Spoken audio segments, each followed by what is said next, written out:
Good evening. Thank you for being here. My name is Subhash Gatade. I belong to New Socialist Initiative, a left ideological political platform. Welcome you all to the 17th Democracy Dialogue Lecture Series, a conversation we started 2 years back to discuss the challenges faced by democracy in this part of the world. Coming to India, our quest remains. Why is it that electoral democracy became more vigorous and more competitive? It opened doors for the ascendance of illiberal populist forces. Who is to blame for it, and where lies the hope? This evening, our guest is Akar Patel, eminent author, public intellectual. Akar has edited Gujarati and English newspapers, translated Manto's non-fiction writings in English, Why I Write, and has also been a rights activist. Right now, he's chairman of Amnesty International India. We're extremely grateful to him that he readily agreed to deliver this lecture, which will be on the role of the individuals in resisting the majoritarian regime. In his earlier book, Our Hindu Rashtra, what it is and how we got there, Akar looked at the unique turn taken by India in becoming majoritarian, which is completely different from its South Asian neighbors. His last book, Price of Modi Years, which seeks to explain the data and facts on India's performance under Narendra Modi through what he calls a quote, character flaws in the transformational leader, unquote, has become quite popular. Before I request our honorable speaker to take over, I would also like to introduce our senior comrade Ravi Sinha, who will be making initial comments after Akar Patel's presentation, and also Comrade Bhargav, another senior comrade of NSI, who will be coordinating the question and answer session. Friends, please welcome Akar Patel. Thank you very much. Am I audible? Yeah. Thank you. Thank you so much for asking me to speak. It is my honor to be here this evening. Thank you for taking the time out on Sunday. I think all of us realize what a crucial period this is for our country. And I think all of us need to contemplate what it is that we can do as individuals to be able to push back against what we have seen. This is not an ordinary time.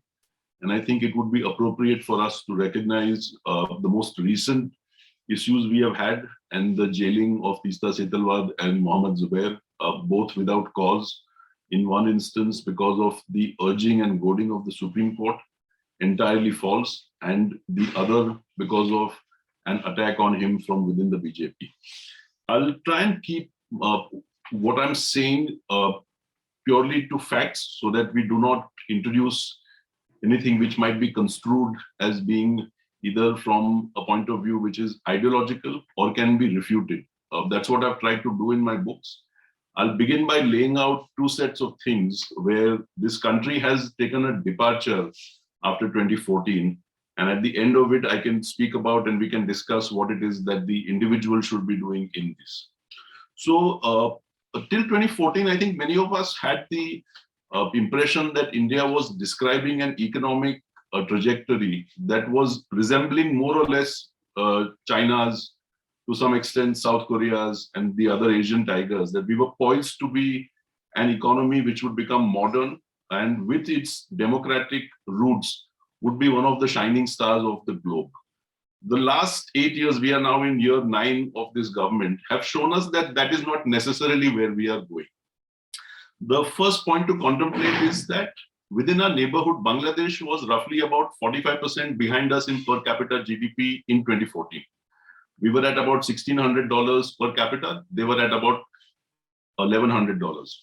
Over the last 8 years, they have slowly caught up with us. And now, according to the IMF, are expected to be in front of us for the next few years. And I think I would like to congratulate Bangladesh for doing well, but we should also introspect and ask ourselves where we have gone wrong. The second point here is that India has the lowest labor force participation rate in South Asia and one of the lowest in the world. So there are two sets of data, both of them which actually agree. One is CMI, which has a table of about 2 lakh people that they go to every so often, which says that the labor force participation rate is 40%, which is down from 52% in 2014. The other is the government's PLFS survey, which says that the labor force participation is 52%, but of these 52%, 17% are actually unpaid household labor, whether they are housewives or whatever else. So if we put both these together and we add to this the number of people who have gone back into agriculture, according to the government data, we arrive at the similar number, that about 40% of Indians over the age of 15 are either working or they are looking for work. None of the economies that I spoke of earlier, whether South Korea, China, Singapore, Taiwan, Vietnam, have this kind of a number. In China, it's more than 70%. In Vietnam, it's about 75%. In the US also, it's 61%. So we are behind not just the peers that we have in the developing nations bracket, but also the developed nations bracket. But there is no debate on this. The second is that according to government data, once again, unemployment for the first time in 2018 went above 6%. So historically, it was at about 3%. In 2018, for some reason, between the last survey of 2012 and 2013 and 2018, it shot up to twice as much, and it has remained there. So currently, the track is at about 7%. What that means is that within a smaller pool of people who are looking for work, the rate of unemployment has gone up. Why? Once again, we don't know. So the government released this data, but then Niti Aayog was sent out to discredit it just before the 2019 polls. But after the 2019 results came in, the survey was released as being factual. Manufacturing's share of GDP has gone down, according to government data, from 16% of GDP to 13% of GDP after 2014. In the same period, Vietnam and Bangladesh have gone up and China has held on to it. So it was possible to have done better with manufacturing, which is where most of jobs lie in a poor country like ours, but the share has gone down. The number of billionaires in India, which now has we have a smaller GDP than Germany's, but we have more billionaires. So we have 140 billionaires. We added 38 last year. And that took us in front of Germany. What you have essentially is a population with a small number of very, very wealthy people, about 5 crore people who would be considered middle class, upper class, people like me, you, and all the rest of us here. About 25 crore people who can manage their lives, who have some sort of income and can manage, and 100 crore poor people. The government of India says that every month, 80 crore people, 60% of the population, stands in a line to get 5 kilos of rice or wheat and 1 kilo of dal. And this has been happening for more than 2 years, and it is not expected to change soon. A government survey in 2018 showed us that per capita consumption of Indians on items, including food, was lower in 2018 than it was in 2012. This survey by the NSO was not released, though the last chief economic advisor, Krishnamurthy Subramaniam, requested the government to let it out. It was not. So we should assume that the government has data which tells it that consumption in India, especially of the poor, has been flat for about a decade. There was a sequential decline in GDP growth beginning in January 2018. This is according to government data. So starting in January 2018, for 9 quarters before the pandemic. So all of 2018 calendar, all of 2019 calendar, and the first 3 months of calendar 2020, GDP growth sequentially declined. Why? We don't know, because this was not debated. There were some theories from the previous chief economic advisor, Arvind Subramaniam, but the government dismissed those. And then you had 2 years of the pandemic where also we have suffered. So more or less, GDP growth has been either stagnant or in decline for the last 9 quarters before the pandemic and the 2 years since. The RBI conducts a consumer confidence survey where it asks people, first it was 6 cities, now it's 19 cities, whether they are better off today than they were 1 year ago. And this survey is conducted every 2 months. For the last 66 months, meaning 5 years and 6 months, the majority of Indians have said that they are worse off today than they were of the previous year, which means that for 66 months, except for one period, which is April, May 2019, the majority of Indians, according to the RBI, have said that they are worse off. Why? Once again, we don't know. There has been no research on this. In March 2020, before the pandemic, once again, the Society of Indian Automobile Manufacturers put out a report which surveyed the last 5 years' sales of two-wheelers, cars, and so on, which said that there was, quote, a structural, long-term, and deep, close quote, slowdown in the Indian market.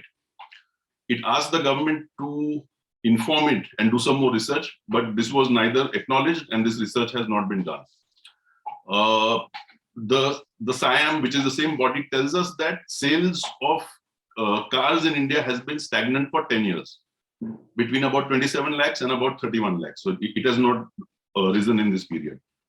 The government of India, through the finance minister, said that this might be because of the fact of Uber and Ola, though the year that Uber was incorporated, 2009, US auto sales were about 40% what they are now. So they have grown, almost doubled, whereas we have remained the same. Two-wheeler sales have remained not only stagnant, but negative compared to 2016. So fewer people are buying two-wheelers. Three-wheeler sales are 17 years, have gone back to where they were 17 years ago. And this has been the case before the pandemic. So the pandemic has had very little to do with this problem. On the upper end, India has a very small number of very wealthy people. And the one indicator I can give you is that in luxury car sales, the German automakers, BMW, Audi, and Mercedes-Benz, they sell roughly 2.2 million units in China a year, which is about 22 lakh units. In India, that number is about 22,000. So Indian sales are basically a rounding error. We don't matter. This is also the reason why lower end car manufacturers like Ford and GM have left the country, because what was expected to be a breakout market has proven not to be. Residential property sales in the 8 major cities of India have remained stagnant at 3 lakh units per year for the last 10 years. In the last 3 years, it's been lower than that, and we could attribute that to the pandemic. Even before the pandemic, they had been stagnant for 8 years. None of this data is actually disputed. This is data that is put out. The government knows it, but because it straddles a very wide range of subjects, nobody has put it all together to see what it all means for this country. On 49 out of 53 global indices that I looked at for my last book, India has fallen on 49 out of 53. So there are 4 indices on which we have risen. One of those, the Doing Business Index, was cancelled by the World Bank because it felt that the data was being manipulated by the nations and was taken off. One more index is 4 years old. So it's 49 out of 51 index. So except for 2, we have fallen on 49. And this ranges across the spectrum from rule of law to economic freedom to health to the environment. And much of this data comes from very conservative bodies like the World Bank, the IMF, and so on. And once again, this data is not disputed, it's just not discussed.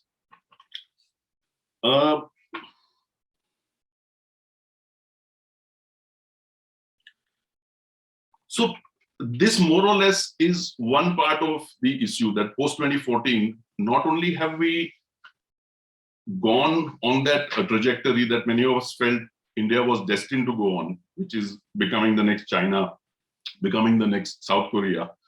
We have gone the other way and we've fallen behind Bangladesh. The second way in which we have departed our journey post 1947 is on the side of pluralism. So today in India, for the first time in our history, we don't have a Muslim chief minister. We don't have a Muslim minister in 15 states in India. In 10 states in India, there is only one Muslim minister who is normally given the minority affairs portfolio. The BJP has about 1,200 legislators across India. It dominates the polity, obviously, of whom none is a Muslim. it has chosen not to give a Rajya Sabha ticket to the last remaining Muslim in the cabinet. And once Mukhtar Abbas Naqvi's term ends, I think that's this month, we will not have a Muslim representing us in the union cabinet for the first time since 1947. To what end are we doing this exclusion? We don't know, because there is no theory that that has been put forward, except for the fact that we don't want them. A series of laws has taken us into a space, and this I wrote about in detail in the book before the last one, which has broken with our tradition of pluralism. For instance, and this has had a physical effect on the ground. So as a journalist, I could not think of too many instances, even one instance actually, of the category of violence known as the beef lynching. But what happened is that in 2015 and 2014, the Prime Minister pushed for laws against what he called the Pink Revolution, and two BJP states responded. First, it was Maharashtra, which was then controlled by the BJP and now is once more, and then Haryana. And then a series of lynchings began in which mostly Muslims were targeted.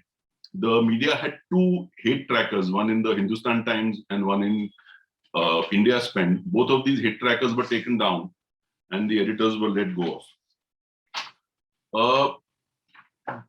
For the first time in India, we have laws which criminalize what is a civil wrong for the rest of the population. So after the Supreme Court declared that the delivery of triple talaq was invalid, after that, Parliament passed a law which criminalized the utterance of those words, which basically means that if a Hindu says these three words to his wife, they are not divorced and it is not a crime. But if a Muslim says this to his wife or is accused of saying these words to his wife, they are not divorced, but it is a crime. So we have criminalized basically what is a non-act just through the utterance of those words. The Citizenship Amendment Act, again, for the first time in our history, marked out one religion as not being acceptable. And according to the Home Minister, Mr. Shah, the NRC was the second part of that pincer, which would catch them. Termites was the word he used. So the CAA would exclude those people who were not Muslim, and then the NRC would come and grab the Muslims and ask them to prove citizenship or face what the Muslims in Assam mostly are going through, which, if those of you might not know, the NRC in Assam basically means that anybody anonymously can complain against you to say that you are a foreigner, and then you have to go before the foreigners tribunal to prove that you are not.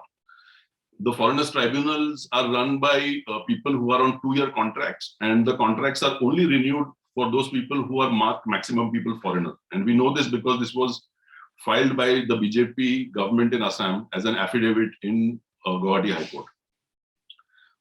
Men and women are kept in separate jails, and children are kept in jail till the age of 6, and then they are let out, and they have to be taken care of by the community that is outside.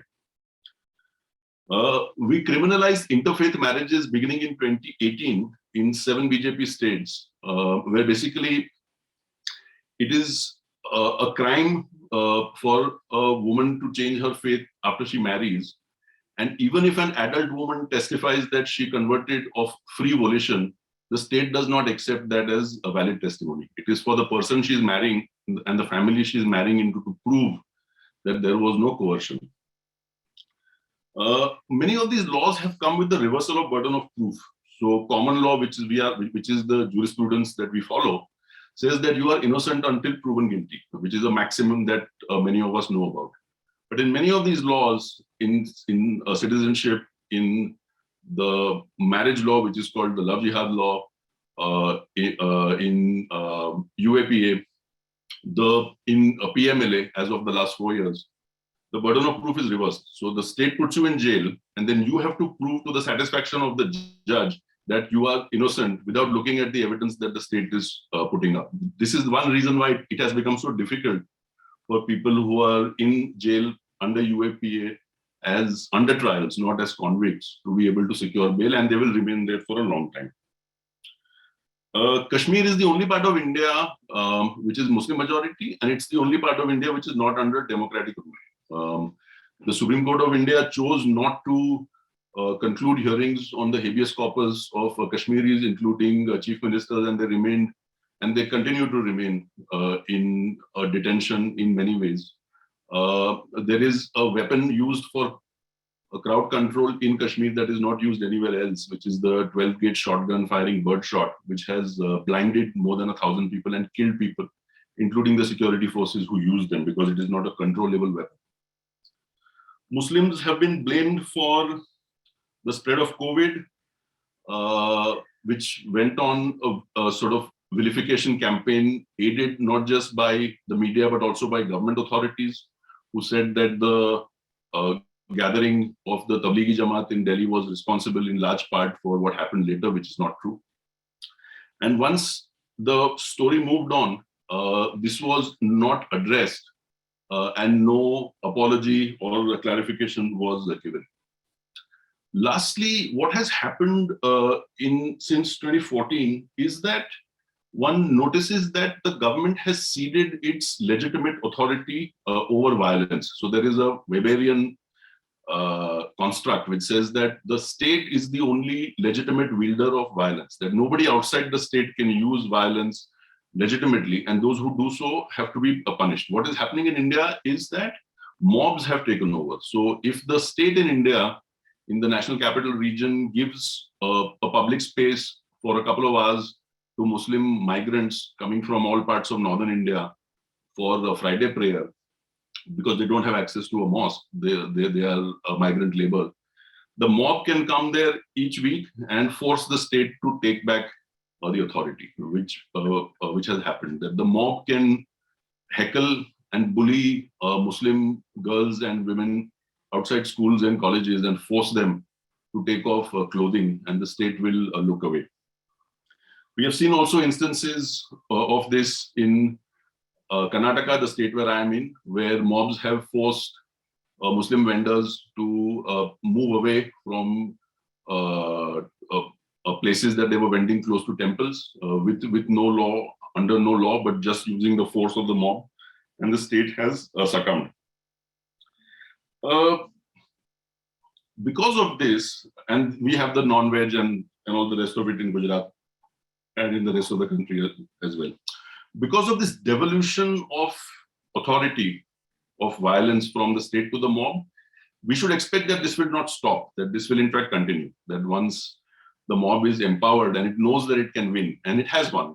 I can't think of too many instances where the state has stepped in to make sure that the mob does not actually go ahead and force people to do or not do something.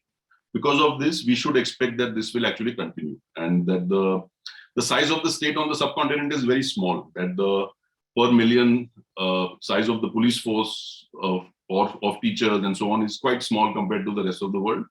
We don't have the ability to be able to control mobs once they are unleashed. In this case, they are not only unleashed, they have been encouraged, and that's the reason why I say that we should expect that this will continue. That so put together, you've got a deterioration in the economic structure of the country, which has materially affected hundreds of millions of people, and you've got the encouragement of the exclusion of Muslims from the polity, generally speaking, and the bullying and the harassment of Muslims through law and through mobs with the encouragement of the state.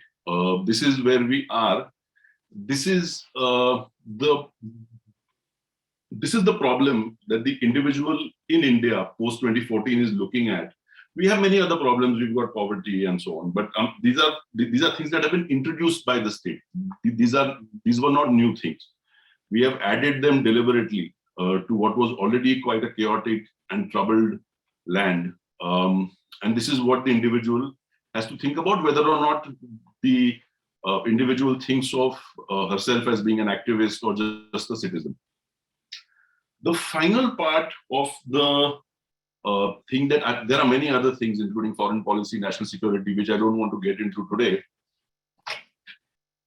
But I do want to speak about the attack on civil society. So the Prime Minister made a speech in May 2016 in Bhubaneswar. It was reported by the Economic Times, where he said that the the NGO sector was out to finish him, and he would finish it before they did that. And I think that he's been fairly successful in doing so through the introduction of laws that further restrict the ways that NGOs function. So we may have heard of a law called FCRA, which was tightened in 2020. It basically says 3-4 things in the main. The first is that no NGO, wherever it is located in India, can operate its foreign funding except through one branch of one bank in Delhi. So you have to come to Delhi if you're in Manipur, Chennai, Gujarat, wherever, set up the account there and operate the funds from there. This is not a restriction that is put on any other part of the private sector. This is only reserved for the NGOs. Secondly, of the funding that is received, only 20% can be used by law on things such as salaries, rent, travel, and so on. This is not a restriction that the rest of the private sector faces, but the government tells you how it is that the NGOs that have raised their money should be spending it. The third is that the NGOs have to re-register themselves for income tax exemption if they are registered as trusts every 5 years. So the government has the opportunity, which was a lifetime registration earlier. So the government has the opportunity to switch the tap off in terms of funding whenever it wants. And it has done so fairly effectively, I should say. The last thing is that two NGOs, both of which have the FCRA, cannot re-grant to one another. The NGO space is not a space which is competitive. Many NGOs operate from the city and they work in harmony, in cooperation with NGOs on the ground. Now, by law, they can't do that because the NGO in the city, which might be more adept at raising money abroad, will not be able to re-grant it to the NGO on the ground, even though that second NGO also has the FCRA, but doesn't have the ability to raise money. So the question is, why are we killing off the civil society sector? And this is a sector that many studies have shown have helped Bangladesh do really well in the last 25, 30 years. And we may have studied it, but without explanation, just as in the case of the exclusion of Muslims, this has been given to us as a fait accompli, and the sector has been more or less killed. In many ways, I should give some background here that civil society and the non-government, the non-profit sector is the third largest employer outside the government in the US. So about 11% of all jobs outside the government are in the civil society space. And in 25 states in the United States, it is the second largest employer after all sectors of manufacturing put together. So this is a very significant part of the global economy. In Europe, it's about 13% of all of the employment that we are deliberately killing without giving a theory of why we are doing this, without acknowledging the fact that we are damaging the country, and without really knowing what it is that the long term will bring, given this violence that we are visiting upon this very important sector. So these three things, to my mind, would be what I would say would be the setup of what I wanted to talk about. I have some dogs behind me who might be quite noisy, for which I'm sorry. Let me shift to the role of the individual here. That what does one do?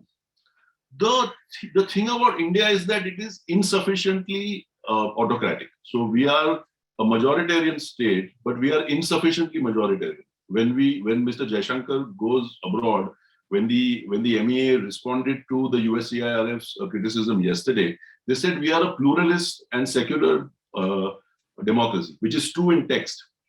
When we engage the civilized world in the UN, in the EU, and so on, Mr. Modi doesn't say, I come from a state, from a government, from a party that is Hindutva-minded, that is seeking to bully its own citizens, that is excluding a very large minority from office. He doesn't say that. What he says is that we are part of, he operates under this Nehruvian carapace, which India continues to aspire to, at least in words. So India is vulnerable in that sense, that we claim to be what we are not. Unlike, say, China. China doesn't have any problems revealing what it is that it actually stands for. And when it takes action against its citizens, it is with honesty. In India, it is dishonest, that the government has to provide an excuse that Zubair took money from some foreign source that he shouldn't have, which is why he should remain in jail without trial, without conviction for a few more days. We have to find excuses to oppress our fellow citizens. So there is that space in which one can operate. The second part is that we have certain constitutional laws which give us freedoms. To a large extent, I think the Constitution should be read in inverted fashion, that the qualifications, the reasonable restrictions and the reasonable qualifications of the state have greater authority than the freedoms that the citizens enjoy. So the right of the state to curtail the rights of the citizen are higher than the rights of the citizen to enjoy those freedoms. But there are, within Article 19, we have three areas in which we have some element of freedom to be able to express ourselves. One is free speech. So while it is true that India has criminalized free speech, and this is hardly recent, through such things as sedition, criminal defamation, criminal contempt, it is also true that some space remains for individuals to be able to find expression. It is also true, on the other hand, that the government, for those people it doesn't like, brings a fairly heavy hand and acts against people for speaking out freely. But notionally, on paper, these freedoms exist. Secondly, the right to peaceful assembly exists on paper.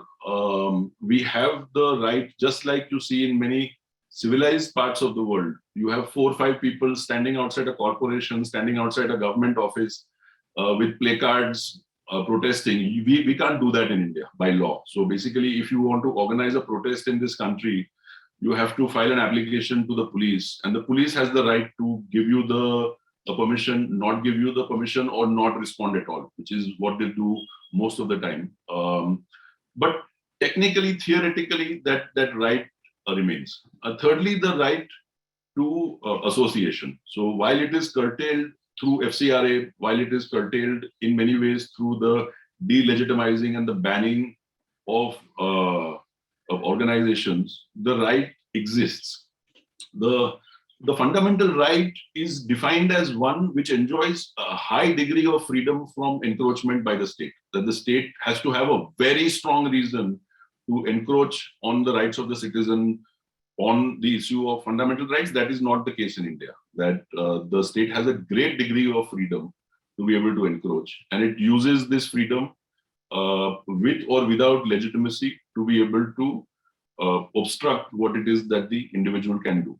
However, the space exists, and this is the space that we must use. The reason I spoke about Pista and Zubair early on was that we must also know that there is a cost for exercising this freedom in this space. That if the government should not want you to say the things that you want to say, it should not want you to stand up and organize on the issue of, say, CA, or it doesn't want you to use foreign funding in the way that it doesn't want to, it will come down harshly on you. This is a reality. However, there is more space than there would be in an absolute autocracy. There is more space for us to push back on issues of communal and divisive laws than there would be in, say, a theocratic nation or a state founded on the principles of faith, which we are not.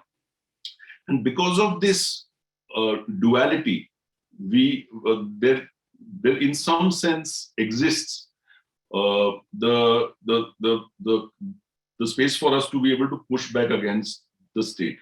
What is it that the citizen can do? There are 3 things that the Constitution tells us we can and should be doing to further democratic values and to further a democracy. The first is voting, which I think Indians do fairly successfully. We take the right to vote fairly seriously. Larger numbers of us vote than do in many other democracies, and that's a very good thing. The other one is court, the use of the judicial system to push back against the state and make sure that the rights of individuals are protected against laws, especially those which egregiously violate the Constitution, such as, to my mind, these would constitute laws such as CA, the gutting of 370, the criminalization of triple talaq without cause, the banning of interfaith marriage, the a prohibition on a conversion. India is a sort of fairly strange place where something that is both a criminal act and a fundamental right can actually exist. So Article 25 tells us that we have the right to freely propagate and practice religion. But if we freely practice and propagate our faith, the state will come and jail us. So what we are saying to ourselves is, this is this great freedom that we have given ourselves, which we must enjoy and practice. But the moment you actually practice it, the government comes and punishes you for it. But the fact that it remains on the constitution is actually helpful. That what we aspire to as a nation, what we aspire to as a people, is in our constitution. And it says that we are a pluralist, liberal democracy. You could argue with the fact that some words have been added later on and might not necessarily reflect what was said or meant earlier. But there is no running away from the fact that the most successful governments, the most successful economies of our time are necessarily welfare-oriented and socialist in many ways. The spending of governments in Western nations is much higher as a part of GDP than in our part of the world. So while we think of, say, words like capitalist and so on, the reality is that the nations that have prospered in the last 100 years have spent more on their people, more through what would be called socialist schemes on health, welfare, unemployment than we do. And for that reason, I don't think that the word socialist in the preamble is unjustified.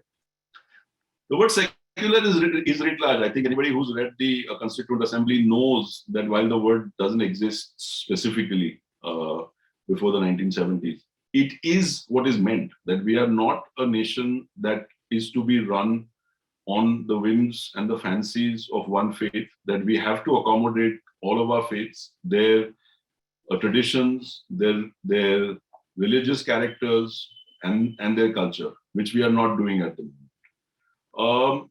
Given all this, I think that we've reached a point in our history where it is important that we examine how it is that individuals like all of us and groups like the one that has organized the talk today can resist this, what we are going through. I don't think it will automatically leave on its own. The assumption for many Indians is, and I could be wrong here, that because when parties change, all this will vanish. Because of the devolution of the authority to the mob, because of the fact that the Supreme Court and other parts of the judiciary are not hearing or determining the unconstitutionality of many of these laws, this will remain with us for a pretty long time unless there is some element of resistance from within. And this has been the tradition and the noble tradition and history of many democracies, that it is people from within, what we call civil society, whether they are organized groups, whether they are business groups, whether they are Rotary clubs, whether they are school and college groups, whether they are campaigning organizations, that they engage with the state and make sure that it does the right thing.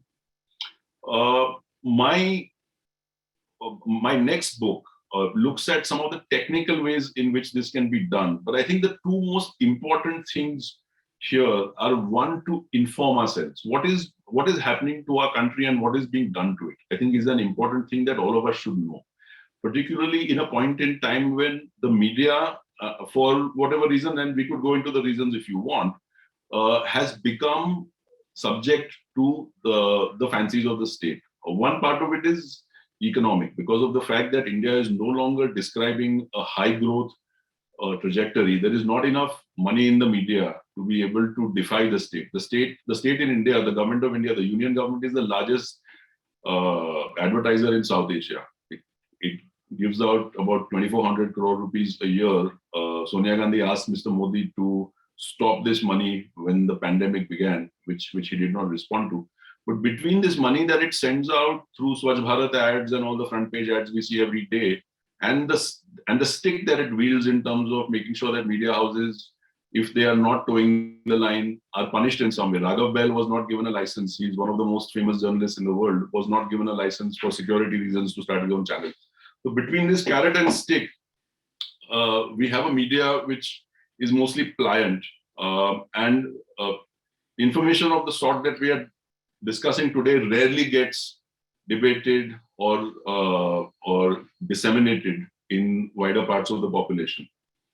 Of course, there is also the problem that a large part of the Indian people also respond quite positively to the things that I mentioned, that they like the fact that a minority is suppressed. They like the fact that we are turning into a more or less one party, one man kind of government. And that is true. But that doesn't mean that there is no space for the rest of us. One party holds power because of first past the post here. There is no reason for us to assume that this is a lost battle. Things are bad, yes. These are dark times, yes. I don't think I have seen darker times. But I also believe that the future is good, not just for us, but for all of mankind. The one thing that it requires us to do as individuals is to act, that we cannot assume that things will automatically get better. And even if they do, we can help out by making them better sooner if we act. That more or less is the burden of my song. And I will leave it to you to tell me whether you would like me to continue on some of the things that I spoke about, or we can have a wider discussion, and both ways is fine with me. Thank you so much.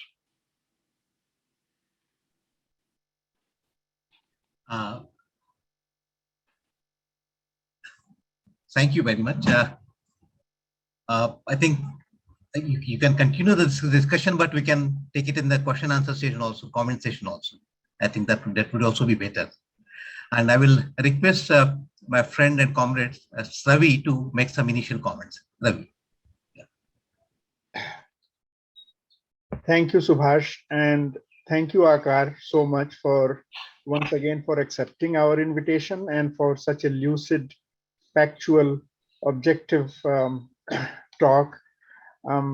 If I do not sound pretentious, can I also thank you for being such a clear and courageous voice against authoritarianism and unreason.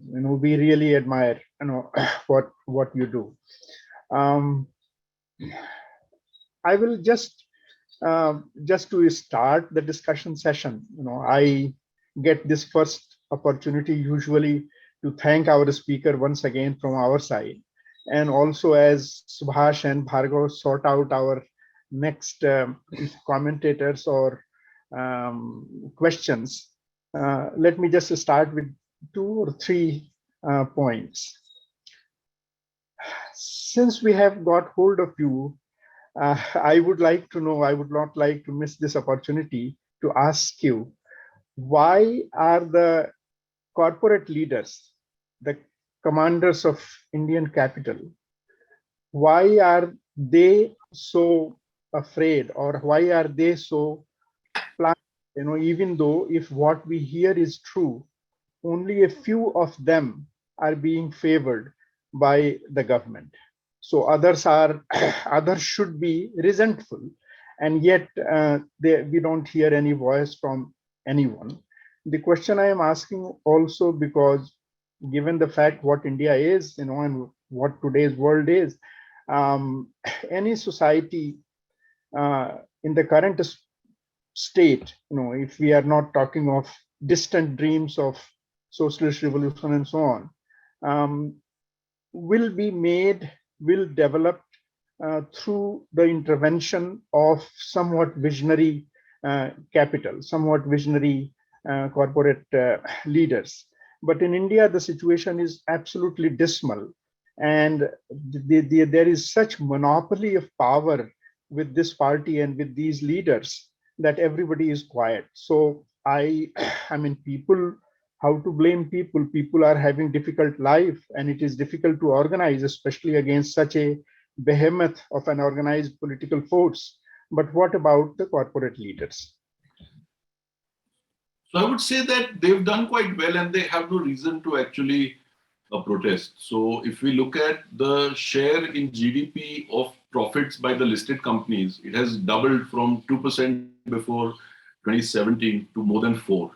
So their share, within a smaller economy, what the listed companies are taking out as net profit has become larger. So clearly it's gone out from somewhere which is the lower end of the pile.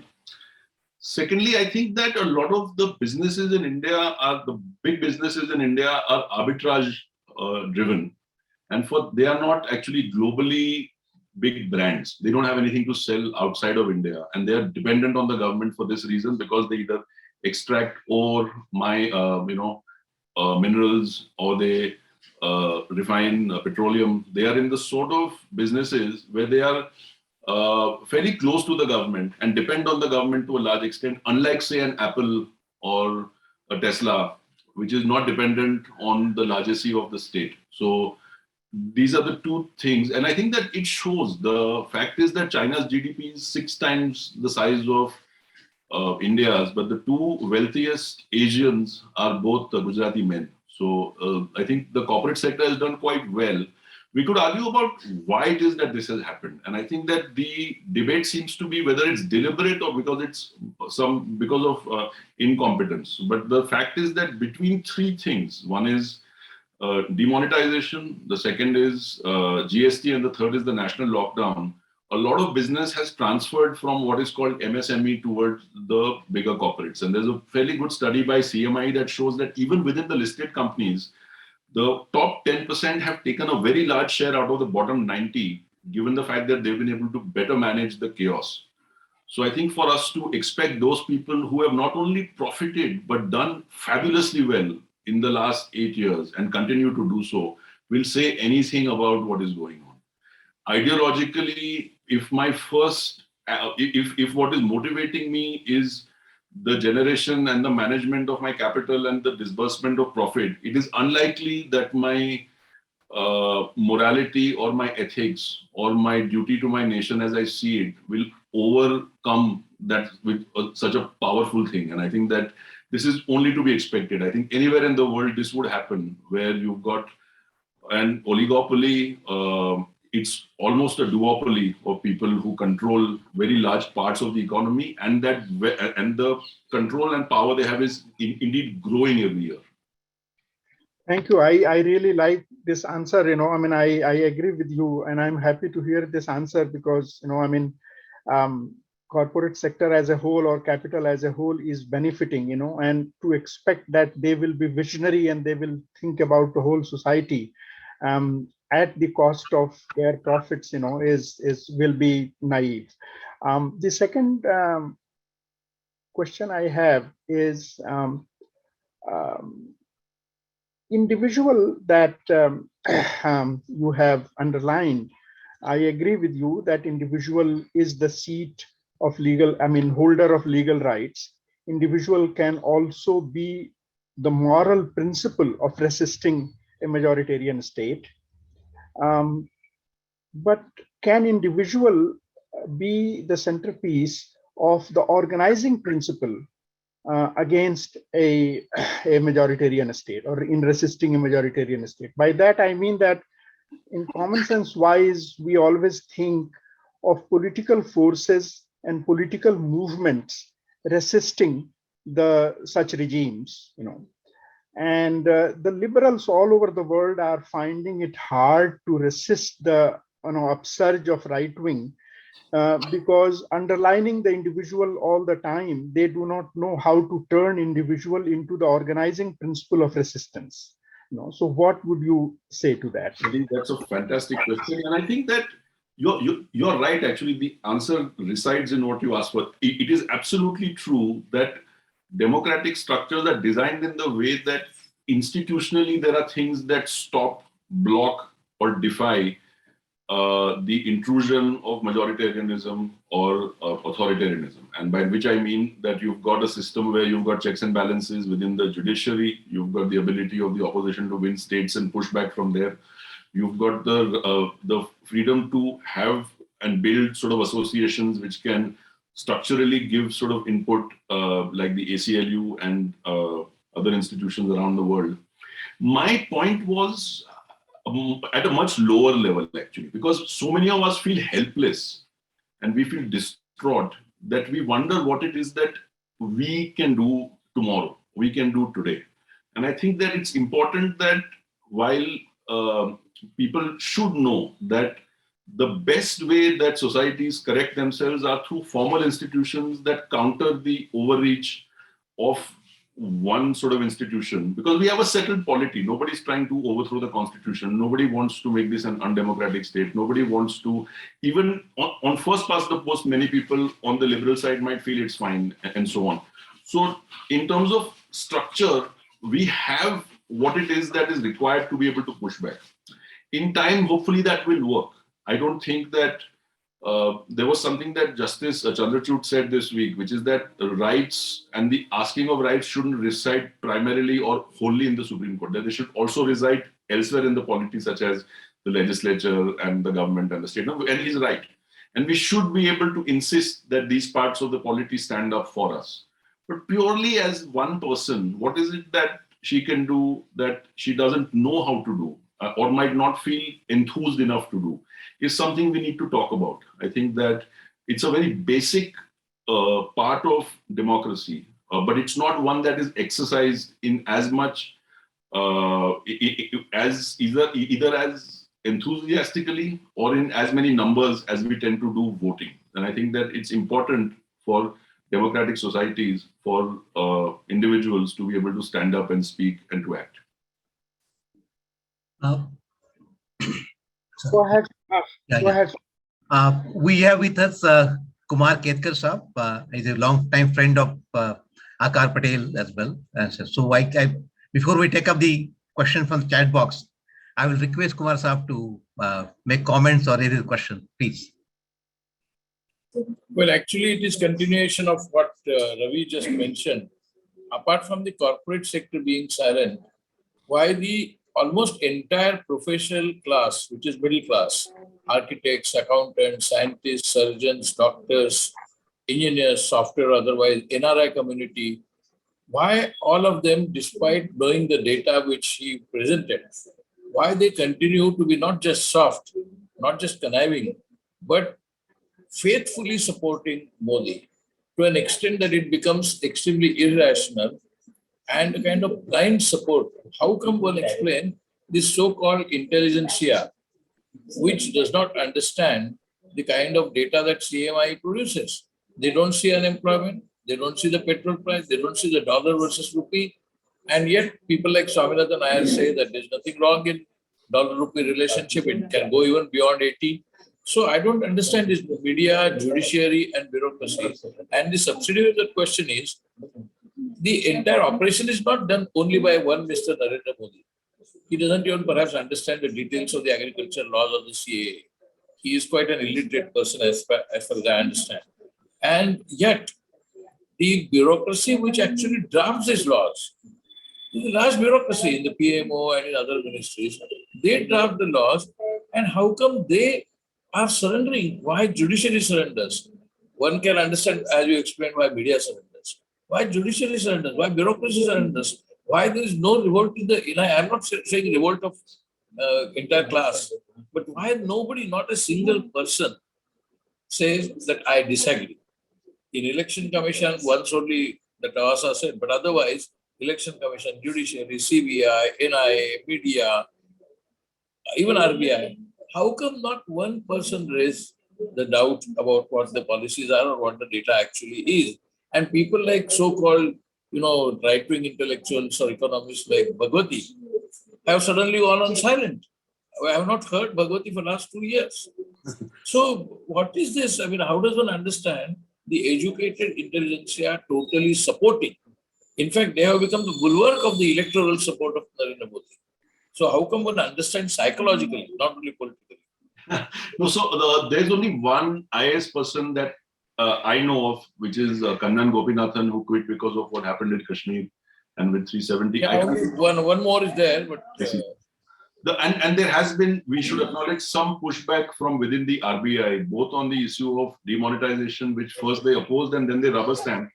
But once the facts of it came out, before that, Rajan quit, and once the facts came out, Patel quit, and one of his deputies quit after that as well. So there has been some element of resistance within the RBI. My speculation for the broader question is that we should accept that there is that Hindutva is popular. That what is being done to this country and its culture and its people, primarily its minorities, is popular for a large section of the majority. that they like what it is that they see. The second part to that is that because we are a society which is basically with a very small elite and a very large number of poor people. That elite hasn't been touched to the extent that was required for it to stand up and say something is wrong. And I think that, and once again, I'll repeat that this is speculation, that for a part of the world which faces shortages of the sort that we have seen over the millennia, it is unreasonable to expect that those who have something of their own will rebel against something that's not going to the others. We are a fairly selfish middle class, I should say, middle class, upper class, whatever word we want to use for it.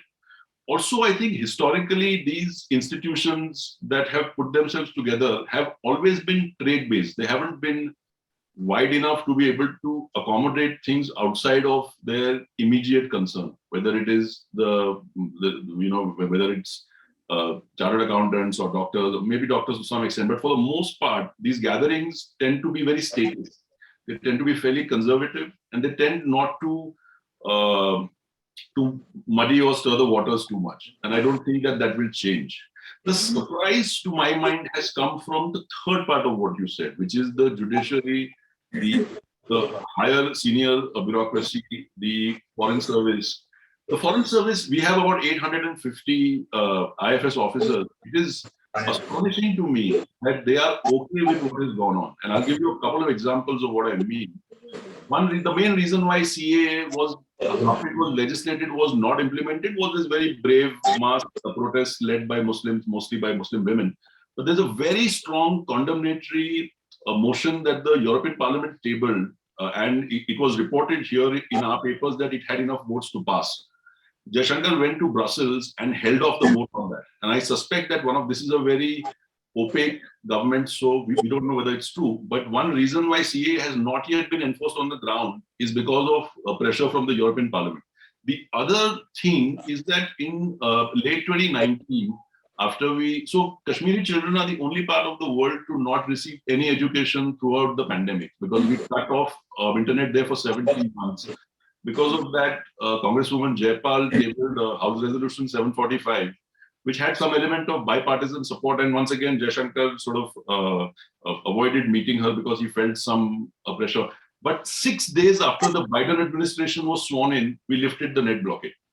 So what we are doing, 10 days after Ms. Sharma said those things about the Prophet, in one day on a Sunday, the government did 3 things. One is that it distanced itself from what was said by those 2 spokespeople. 2, it suspended one and fired the other. And 3, it got her to withdraw her statement. This is a loss of sovereignty. Whether or not it's a good thing, bad thing, that is separate. External actors, foreign countries are telling you to make changes in your country and you feel pressured enough to be able to change. IFS people know that. Why are we doing this to ourselves? We don't have any narrative at all from people from that side who say that what we are doing to ourselves internally affects India externally. These are professionals who've been working on this 40 years. The judiciary, especially the higher judiciary, will not lose its job. They might not get a sinecure like Justice Mishra got at the NHRC after giving 5 verdicts on a holiday bench for Gautam Adani and among sort of other things he's done. But that's the worst that can happen to you, that they won't give you a sinecure. Why can't you do something when you're on the bench? You actually have the power. They choose. Not only do they choose not to do it, they're doing what the government wants them to do. Tista Setalwad is in jail because of comments by the Supreme Court. There is no crime that anybody has complained on. There is no FIR prior to the Supreme Court's judgment. So it's astonishing.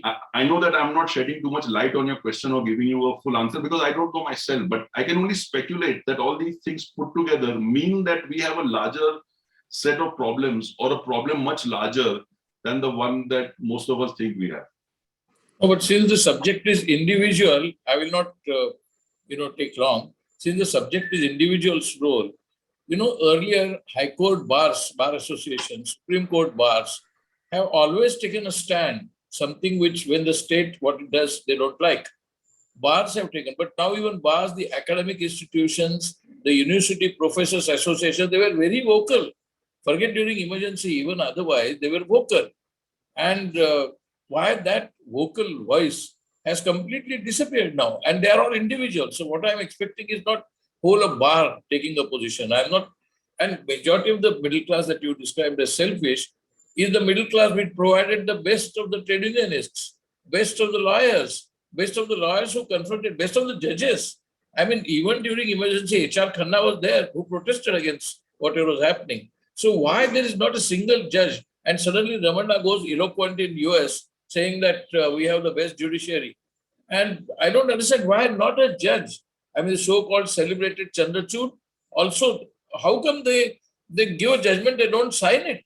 Whether it was Ayodhya or whether it was Tisa, I don't understand that. So the role of individual in bureaucracy, in police, in judiciary, in media, how come that individual's voice, forget being suppressed, forget being ED, forget being CBI, why that voice is not heard except the voices like Tista? To the first part of what you asked, I think we should also acknowledge a large scale capture of institutions like bar councils and bar sort of associations by Hindutva, that you have either people who felt this way or have begun to feel this way or have accepted this as a fait accompli. Large parts of the non-government part of our society think that either what is happening to us, legally speaking, is fine. It's fine in terms of what is being done to the social fabric, or do not feel strongly enough about it to be able to express themselves. It's true. It is true also what you said about the middle class having given us people who have been able to shine a light on the problems. But I don't know if we've ever faced in our 75, 76 years, a state as harsh as this one. I was making this morning a list of all the people I knew who are in jail. I ran out of room on the first page. And these are people I know personally. The fact is that this element of harshness that the state in India is bringing against dissent, I have not seen it before. I don't think it existed during 75, 77. It didn't exist because that was an attack on the opposition. The individual was for the most part left alone. I think today, not only the opposition, which is under the cosh as well, but the individual, the state is going after. And I feel that the fear of that, and not just the fear, I think the reality of it has actually successfully ensured that very few people put their hand up and say anything. I think that one last thing is that technologically, we are in a space where today, if I say something, it gets amplified very quickly because of social media. Whereas I might have said something in my drawing room or said something in a letter to a newspaper, it might not have been broadcast in a way that, or known in a way that it can be now. I think that people realize that what they say, particularly stuff that they say, which might be construed as being a criticism that might hurt the party or hurt the leader, can't be said because the damage will be very quick to come.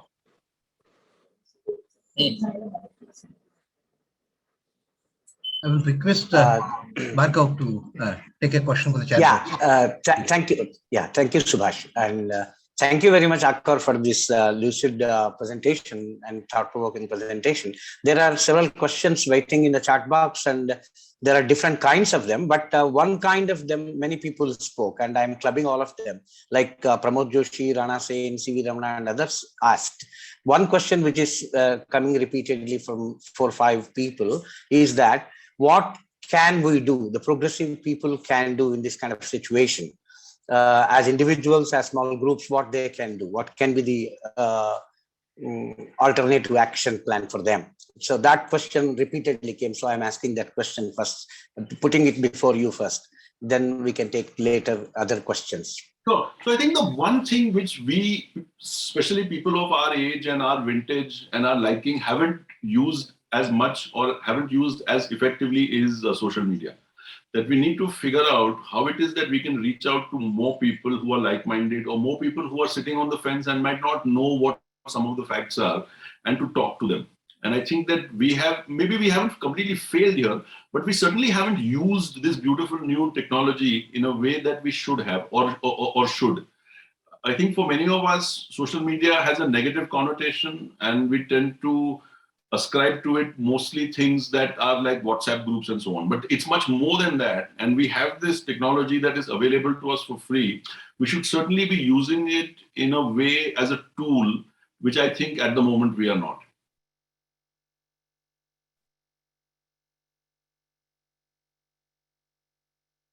You are mute, Vargo. Vargo, you are mute. You're not audible. Please.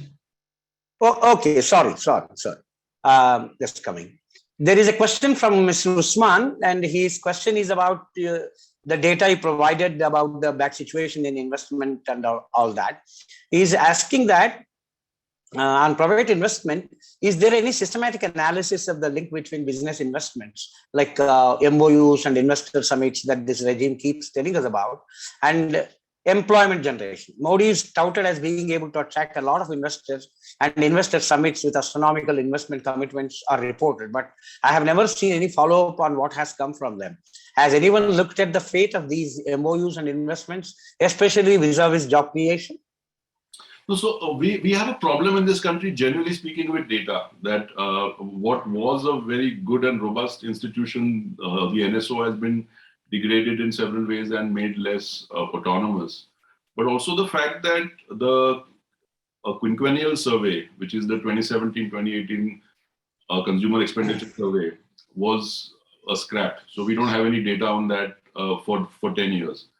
The census was last conducted in 2011, and because of COVID and because of CAA, that's been put off as well. So we don't have any data there as well for the last 11 years. I would say the markers of a healthy economy would be per capita GDP, would be GDP rate of growth, would be unemployment rate, would be the rate of employment and the labor force participation, would be the participation of women in the labor force, and such things, which are universally acknowledged data points. On those, we have clear enough data to show that what we have been going through since 2014 is not where we thought we were going. If you look at a 25-year frame of reference, that we have failed ourselves as a nation, and there is no dispute on this. It's just that there is no debate on it. The government doesn't deny the numbers that we spoke about earlier this evening. It's just that the opposition is unable to bring these to the table and to question the government, and the government is free and feels itself comfortable enough not to respond to this, but to take the story and the narrative somewhere else. Mr. Anil Sadgopal is raising a question about the NGO situation, the kind of restrictions that this government is putting, as he told in your account. He's asking, let me read that. You have talked about new restrictions on foreign funded NGOs. Are similar restrictions imposed on the NGOs or voluntary organizations which do not seek or receive foreign funds? If not, why not? There are restrictions in many ways. So one is the fact that because you have to re-register yourself with the income tax authorities every 5 years, even if you don't have an FCRA, they can switch you off. They don't really need anything. If you look at Amnesty, which is the organization that I work for, we have cases on us from GST, CBI, FCRA, the MHA. I've lost track that they don't really need a law to be able to come after you. If they don't want you to function, they can do it completely outside the law, and the judiciary won't be able to stop them.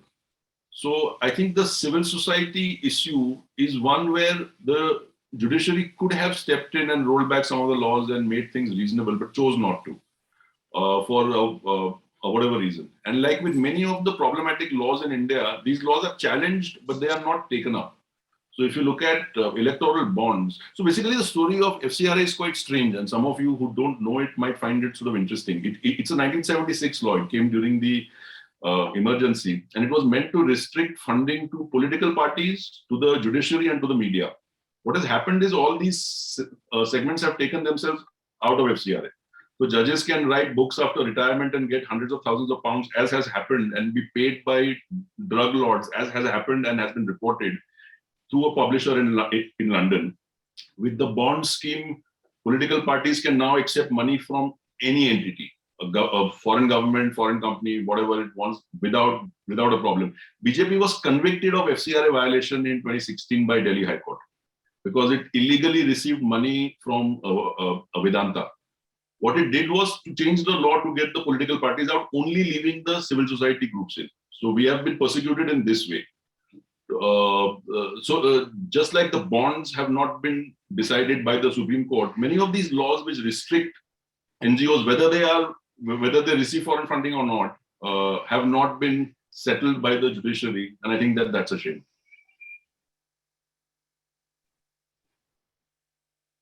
There's a question from Umang Library. What are your views on the hype in individuals participating in the market and even creating an alternative market as cryptocurrency and NFTs as an anarchist reply to authoritarianism? I'm not an expert on crypto. I should say, however, that the stock market in India will continue to do well. As we see the accumulation of capital and profits by smaller sets, smaller groups of companies who are listed, a lot of the business will flow there. Even if the economy is slowing down, I think the stock market will do well because a small number of people and a small set of companies will continue to deliver record profits. And I think that we should assume that this will remain the case. However, I don't think that the stock market is an indicator of the health of an economy. And certainly it sheds no light on things like median income or unemployment and things like that.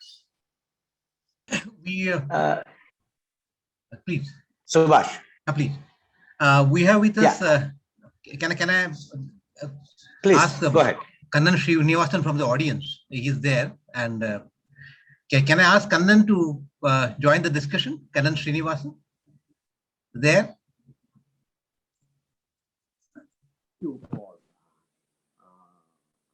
Hello, Kannan. Yes, can you hear me? He's not there. So, Yes. maybe, I don't know. Sorry. I can hear you. Please. Can you hear me? No, please louder. Bit louder. Just a moment. Let me try and locate some. If I can get some headphones. You can't hear me now, is it? No, no. I'm sorry. Just a second. I'll try and locate some headphones. Just 1 second that I can.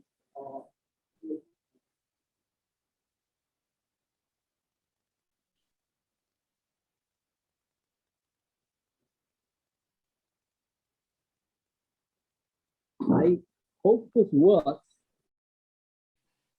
You're still not audible, Kannan. Is this better? No? Yes, better. Please. I have some things I'm just completely ignorant about. And so Mr. Patel will forgive the naivete of my questions. It's just because I've not been able to find out from the media about this. Namely, the first question is, there were 2 benches presided over by the same Supreme Court judge, Mr. Justice Rohinton Nariman, on Article 370, and both those benches held that the article could not be abrogated because the Constituent Assembly, which had, to which they were connected, had dissolved itself. And he said that nothing could be changed in the status of Jammu and Kashmir. That was a little shortly before, actually, the big changes enacted by the government. So how was that made possible? That is the first question, because I don't understand it. It's not that I'm challenging it, it's just that I don't understand the mechanism. The second thing is that Akar Patel wrote a long time ago about a very interesting matter, which actually carried on long before this present government, but has been a curious case of an international event which has which would seem to have taken place with impunity, namely that of a senior Indian police service officer, Rahul Rai Soor, whose case was very familiar in Bombay because he belonged to the Maharashtra cadre, where my father was considerably his senior, but in the administrative service. And Soor, who reports then had been involved in narcotics smuggling and connection to a drug lord, then joined a UN agency and is today a distinguished academic here in first one university and then another. So, and he has also gone back to India and won his cases before tribunals, and which had actually acted against him for absconding, but he has won all arrears of back pay and now has a distinguished second career in this country. What explains this? It's a very puzzling case to me. The third thing I just wanted to mention by way of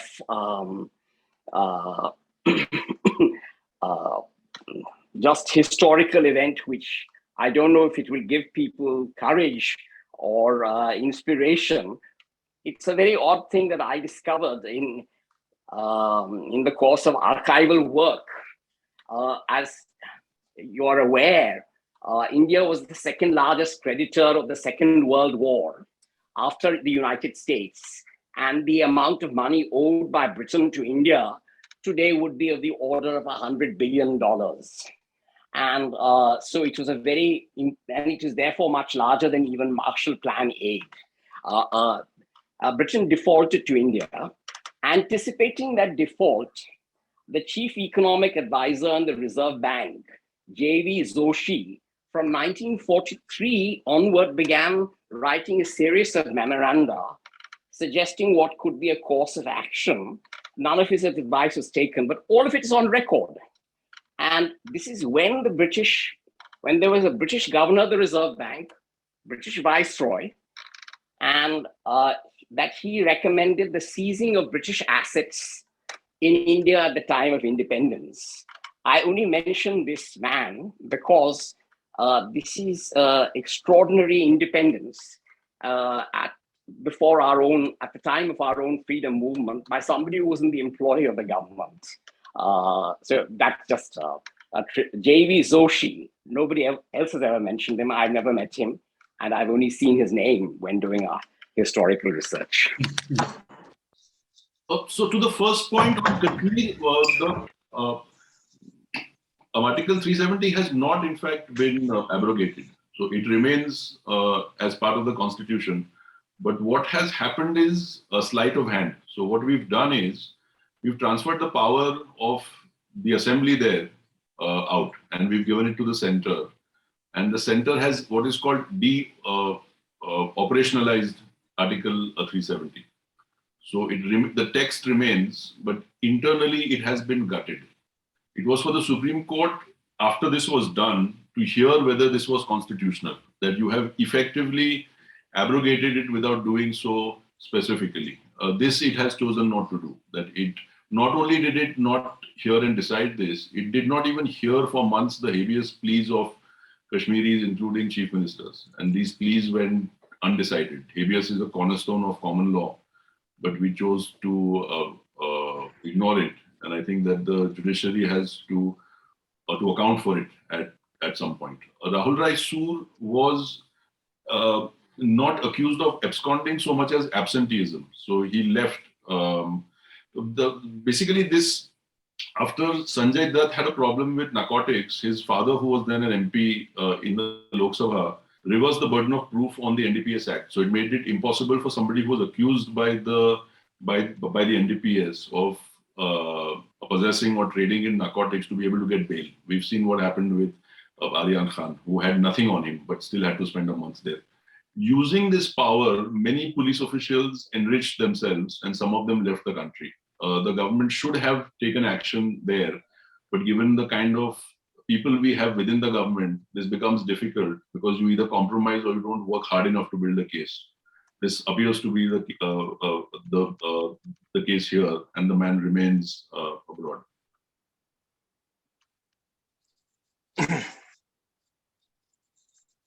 So, Thank you very much. there is a Please, Akar, please. there is a question by Mr. Gautam. Given the daily normalization of bigotry in the society, what can a common person do short of activism so that not in my name, and how can such like-minded folks network together organically, wearing a badge?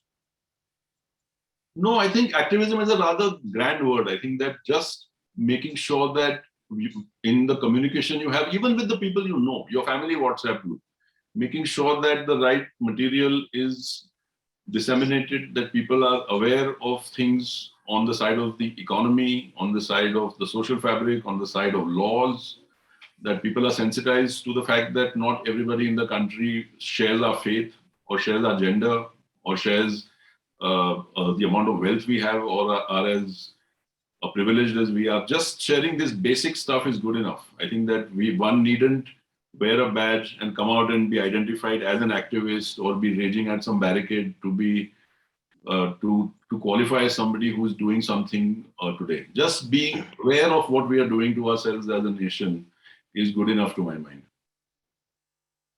Yeah, thank you. Dr. Anand Swarup poses a question to you in connection with the question raised by Mr. Kumar about Indian middle class professionals, press, judiciary and press as largely comes from small section of our society, which you think that they are benefited by hindutva or at least not harmed. This makes them not so concerned for large underprivileged masses. How much important it is in your opinion?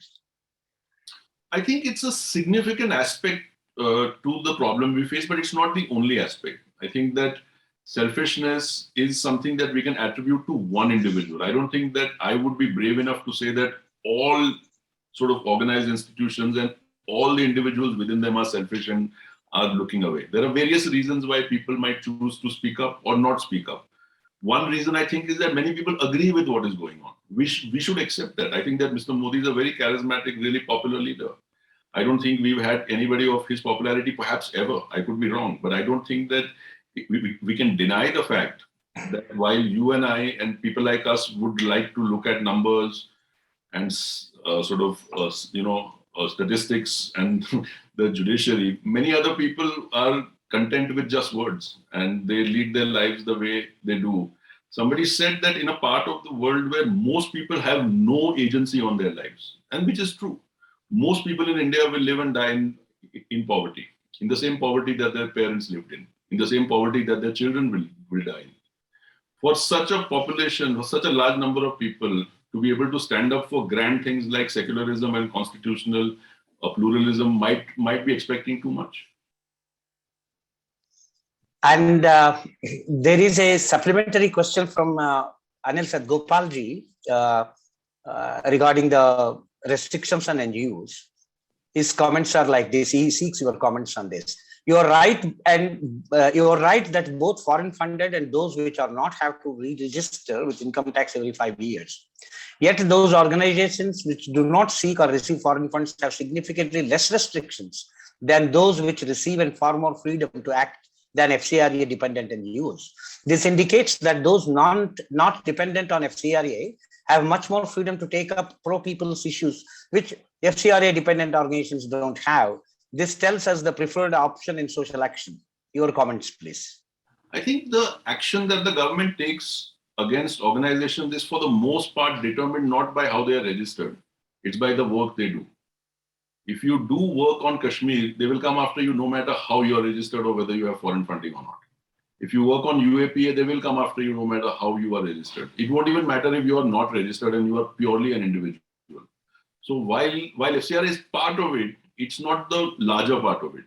The largest part of it is the fact that the government of India and the BJP specifically, and this Prime Minister in particular, doesn't want a civil society network of people, of groups, and of individuals to exist that work on things that they don't like. And how you are registered is, I think, the least part of how they would view you. It is the work you do that will put you in harm's way.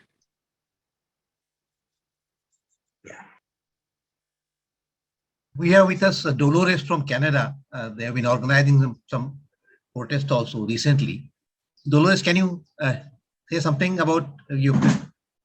Can you add to the discussion, Dolores? Yes. Please.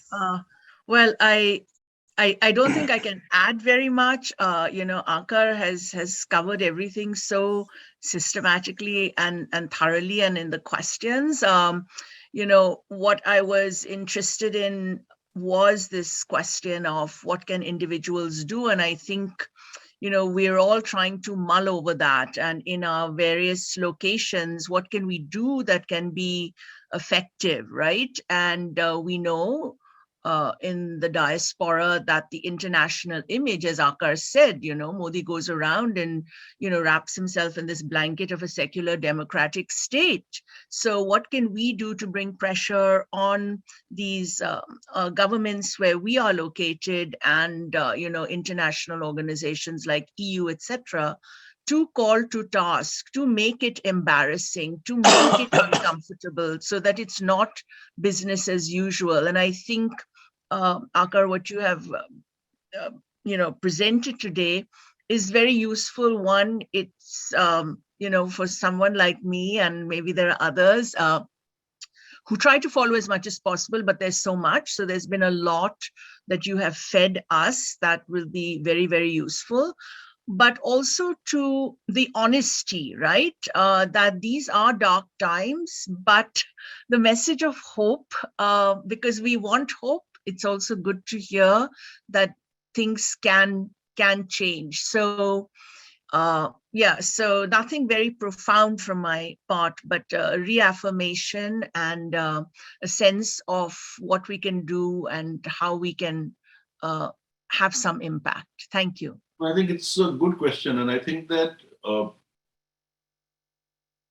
Indians abroad and foreigners, even if they have no connect with India but are concerned about what is going on here, can help us. And I think that India is and should be a part of the wider global community.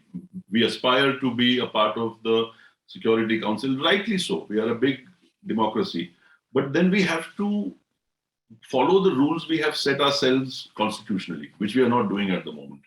We remain vulnerable to external pressure. So when the USCIRF, which is the Commission on Religious Freedom, passes a report which says that certain individuals or government agencies should be sanctioned, India responds. The reason Mr. Modi couldn't go to the US in the early years of his chief ministership was specifically because of such a sanction. And this hurts them. And they don't want to be seen as villains abroad, rightly so. I'm saying it is important, and I think it's easier for those Indians and those people abroad to be able to act because you have the pathways, you have the access to legislators, you can write to your congressman, you can write to your congresswoman, you can tell them about what's going on in India, you can support a particular motion or law that is being tabled that looks at India. And I think that a lot of the support that the farmers received from Canada, from the UK, helped in making sure that the government of India rolled those laws back. Of course, it is the case that the dominant part, what really pushed them back was the resolve of those thousands of people who remained on the street for a year. But it also helps all of us, when our friends abroad, particularly democratic nations, take an interest in what is going on here and tell India, whether nicely, in a friendly way, even in a private way, that what you're doing to your own people should stop. So I think every bit helps. I think that Indians abroad and foreigners as well, I don't see any problem with that, should be writing to senators and congresswomen and so on and saying, why don't you take a little more interest in what is going on in India and take a look at these laws which we don't think should be on the book.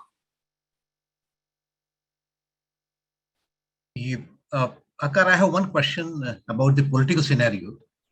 Though the focus of your presentation is on the role of the individuals, what is your opinion about the political scenario, the role of the opposition parties, Congress, left, and all? So, can you just what is your understanding?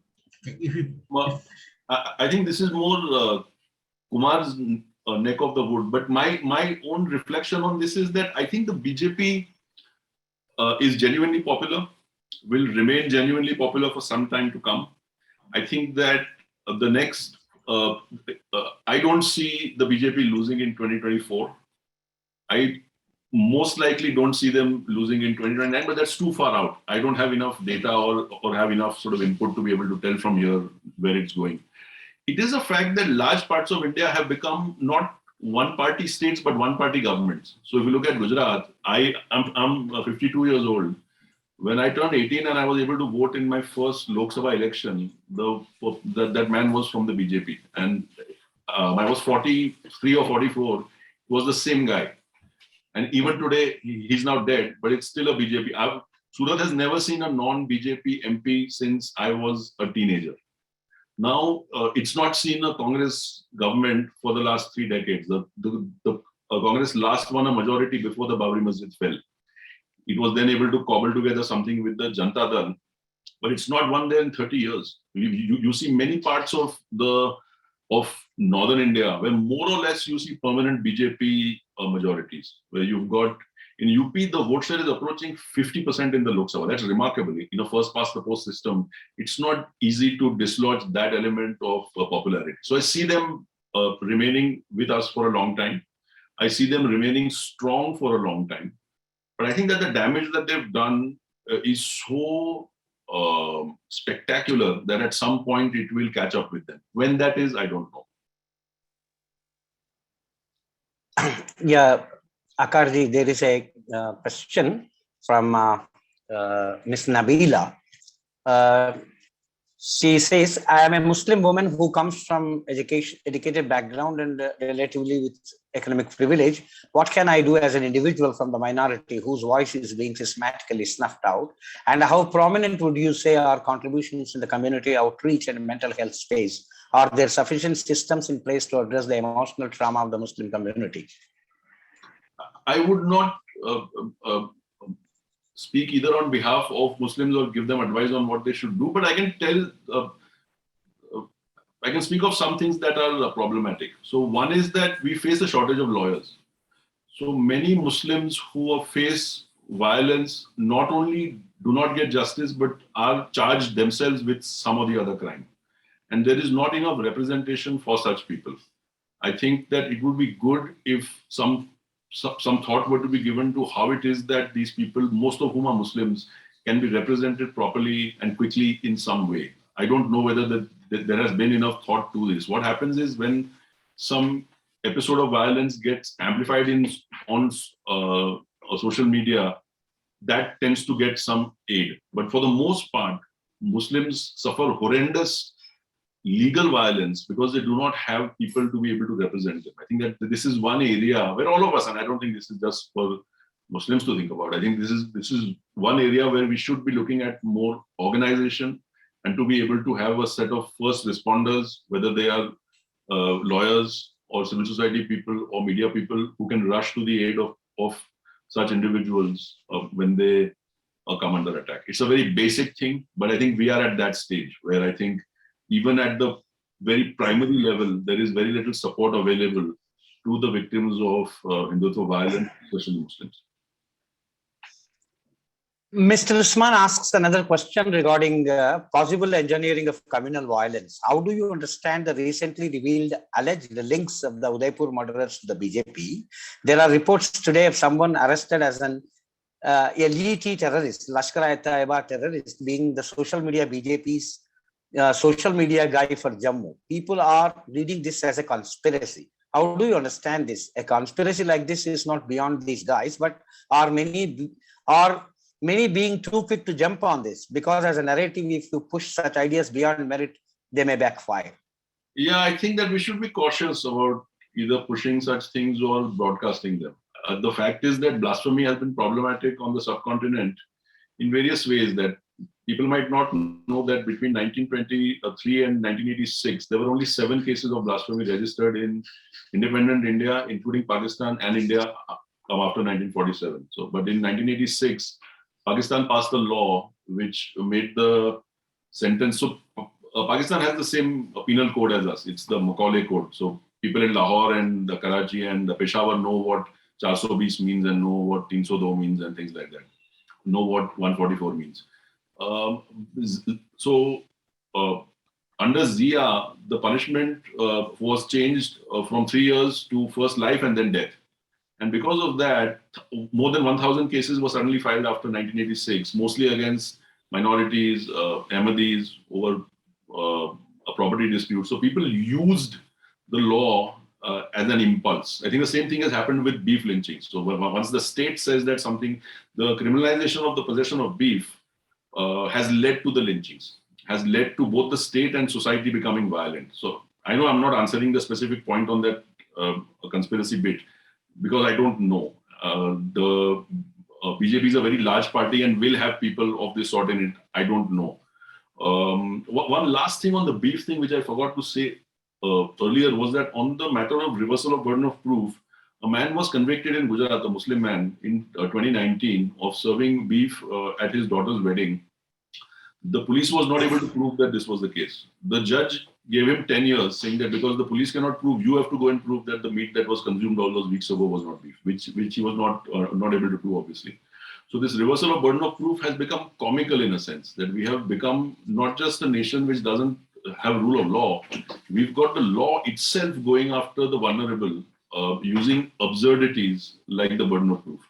On blasphemy, to just try and close this out, I think that because it has begun, you will see a lot of, unfortunately, we'll see a lot of copycat stuff happening now, that there will be somebody or the other being accused as Zubair has been accused on very flimsy grounds, and then they will have to face courts for a long time because this copycat thing has been set in motion. And once that happens in our part of the world, it doesn't stop easily. And one Mr. Mahesh Chandra Mishra posed a question which is almost in tune of a loud thinking over reflecting your lecture. The overall situation certainly looks bleak. The current undeclared emergency has targeted individuals and their basic rights. For most of the population, silence is one of the survival strategies. Is the situation going to be worse before it gets any better? What's your opinion? It will get worse. And I'm not saying this because I can prophesy the future, but I do know something that if you don't acknowledge that there is a problem, you will not solve it. We haven't acknowledged the problem that we have a problem in the economy or within employment. When you make a change in the army, an army that has functioned for 225 years, there is no justification given officially of why this change is being made.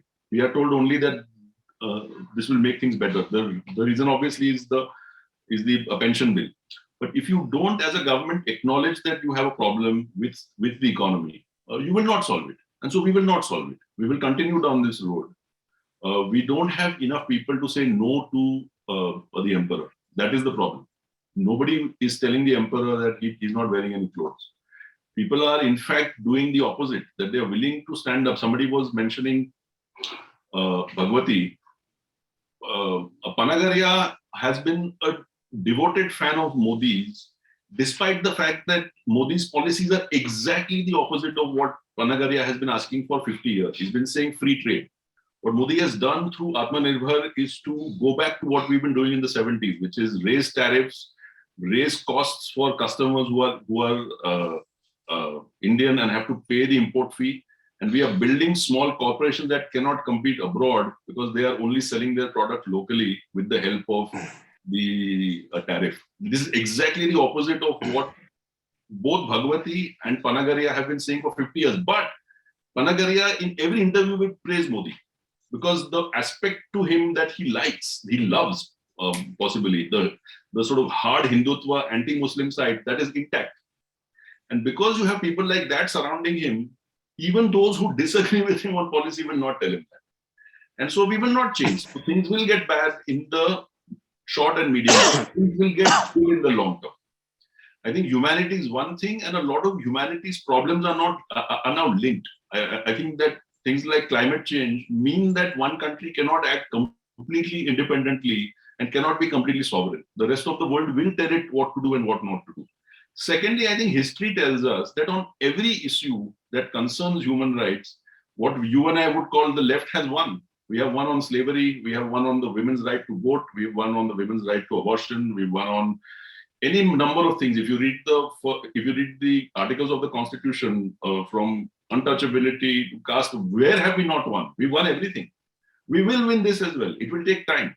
But I think the point is that we need to make sure as individuals, as groups, that we can try our best to shorten that time. Can we win sooner than we actually will? But we will win.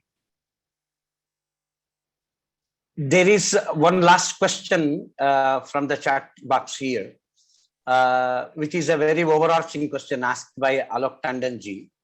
What is the secret of BJP's popularity among masses when, as you said, they have done so much damage to the country? Are they under some kind of delusion? No, the BJP is very competent at what it does. It holds on to a set of policies. You and I might not sort of agree with what they say and what they do, but a large number of people find the party attractive. They find the idea of Hindu unity against Muslims attractive. That is reinforced. The BJP is extremely effective at what it does. There is no question. On the ground, it works harder than any other party. It has, of course, it has certain natural advantages, like having a neighborhood level Shakha network across India, which is true. But to use it properly, to use it efficiently, to use the legal system efficiently to persecute all of your opponents constantly, to torture them, to get the CBI in your control, the ED in your control, the judges under your control, and to misuse them competently. They do this day in and out. They do it at a scale, at a level, and with a sophistication that no other party has done in our part of the world, which is why they will continue to win. They are good at what they do. We are moving to the conclusion of this meeting. I will request the Comrade Ravi Sinha to raise question and conclude the meeting. Ravi. Thank you, Subhash. I raised already 2 questions, but I just could not,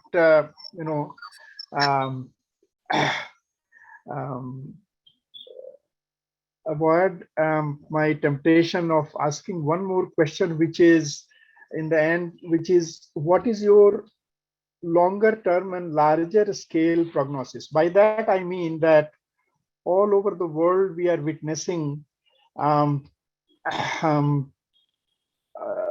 upsurge of right wing, a kind of reversal, starting with the Reagan-Thatcher era in 1980s, a reversal of what had been called the golden age of capitalism between 1945 and 73 or something like that.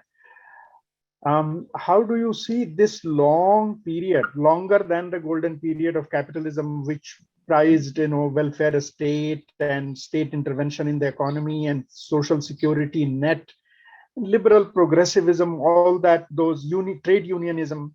Now we have the situation where the material interests seem to be completely delinked from the cultural and emotional aspects, and all over the world. I'm sitting right now here in United States, and here situation is not at all good either. Of course, India is much worse, but the working class supports the right-wing authoritarian personalities and political forces.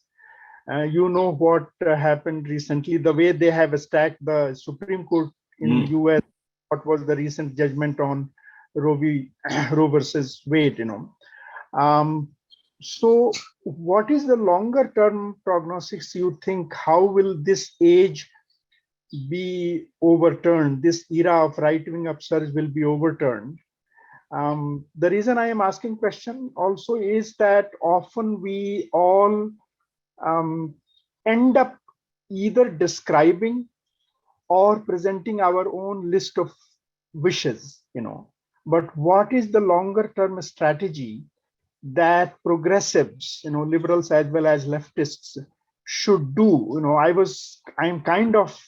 I know I agree with you, and yet I am distressed to hear from you what I heard on the what is known as WhatsApp University, that in 2024 Modi will win, and in 2029 again they will win, even though Modi may yield to his his successor as prime minister. Everybody, that is a reflection of very difficult times that we are living in, and also the kind of pessimism that it generates. So how should we strategically think? I mean, we can't do much, we are small forces and so on, but at least who stops for us thinking strategically and suggesting those strategies to those forces which matter more than we do? I think so. In the long term, I don't see nation states and nationalisms surviving much, because that has been the trajectory of the modern age, where the free movement of capital and people has become almost a norm. Now, if we look at history from very far, then it looks like this. But if we look at it from closer up for the last 5-10 years, then it seems like this. And then when you're in that one of those downturns, you think that things have regressed, but they haven't. I don't think that will change. That we will become a planet of people, where democracy or some form of democracy is the norm everywhere in the long term, where nation states and standing armies of the size we have now will not actually be required. And I'm not being particularly weak-kneed, or I'm just looking at it practically from the point of view of how the world, I think, will look 30 years from now. I think there are two things that are problematic that will need to be resolved. One is, we are in an age where the ability of nations to transfer hundreds of millions of its citizens from poverty and agriculture to light industry, light assembly, manufacturing, heavy industry, electronics, and then into higher middle income and wealthy status, that age has gone. There is no work for hundreds of millions of people in a country like India, and there never will be. So we need to figure out how it is that we commute India from being a poor country, which it is, with a $2,000 per capita GDP, where the median is very skewed because you have a few very, very wealthy people and many, many very, very poor people. How does this nation commute into being something like the Nordic nations or something like Japan? I don't know the answer to that. That's a very tough question. The second is that I think a few corporations and a couple of nations have so much power today. I'm talking of things like artificial intelligence, that they can dominate the planet from within a very narrow space, which is not what we've seen ever in human history, except for perhaps one period in the 1600s when Europe left its shores and colonized large parts of what is called the New World. Is that a possibility? I don't know. But it is certainly the case that countries like India, which do not have the ability to put man into orbit, which do not have the ability to be able to work or spend large sums of money on things like artificial intelligence, robotics, genetics, and so on. What happens to them when a few corporations or a couple of countries acquire these things? I don't know. But these are things we should be talking about, I think, globally speaking.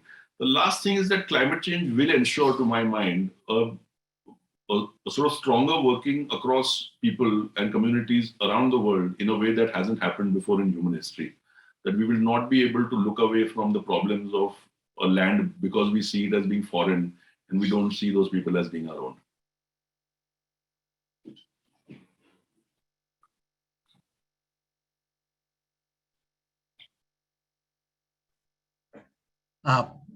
On behalf of NSI, I would thank Akar Patel again for this excellent presentation based on facts and data, and also sharing with us the resources of hope in these dark times. I think the conversation will continue. And once again, thanks everyone for coming here. Thank you everybody for coming, and thank you for asking me. Thank you.